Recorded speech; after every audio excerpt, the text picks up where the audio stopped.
Hello! అందరూ ఎలా ఉన్నారు? నేనైతే చాలా బాగున్నాను. ఒక చిన్న మోటివేషనల్ స్టోరీ వింటూ షాపింగ్ చేసుకునేద్దాం. ఓకేనా? అనగనగా ఒక చెట్టు పచ్చని ఆకులతో, తెల్లటి పూలతో అందంగా ఉండేది. దారిన పోయే వాళ్ళకి ఆ చెట్టు నీడనిచ్చేది, విశ్రాంతినిచ్చేది. ఎంత వైరాగ్యం ఉన్నవాడికైనా సరే నిండుగా ఉన్న ఆ చెట్టుని చూస్తే చాలు మళ్ళీ జీవించాలనే ఆశ కలిగేది. అలా కొన్నాళ్ళు గడిచాక చెడుగాలులు వీయడంతో పూలు రాలిపోయాయి. ఎండకు ఆకులు ఎండిపోయి కొమ్మ నుండి వేరైపోయాయి. చెట్టు బోసిపోయింది. అటుగా వెళ్తున్న వాళ్ళందరూ చెట్టుని జాలి చూపులు చూశారు.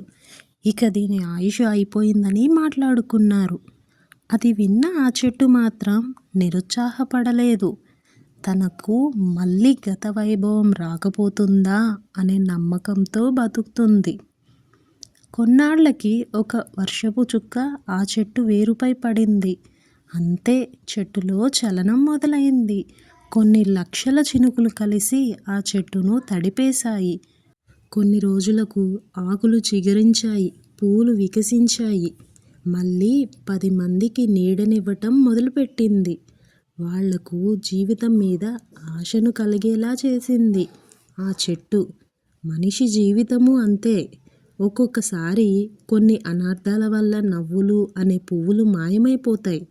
కొన్ని అపార్థాల వల్ల కావాల్సిన వాళ్ళే ఎండిపోయిన ఆకుల్లా విడిపోతారు. అయినా సరే నిరుత్సాహపడకూడదు. ఏదో రోజు ఆ అనర్థాలు, అపార్థాలు అనే అడ్డుతెరలు తొలగిపోతాయి.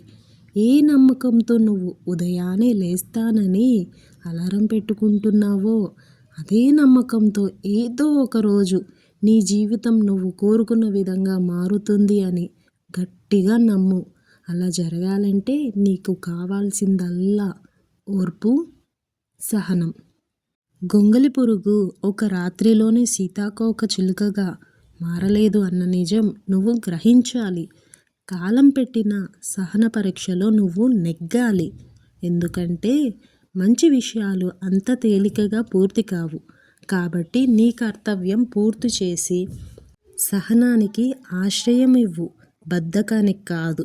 గుర్తుంచుకో, నువ్వు త్వరగా లేచినంత మాత్రాన సూర్యుడు ముందు ఉదయించడు. దానికి సమయం రావాలి. మనకు సహనం ఉండాలి.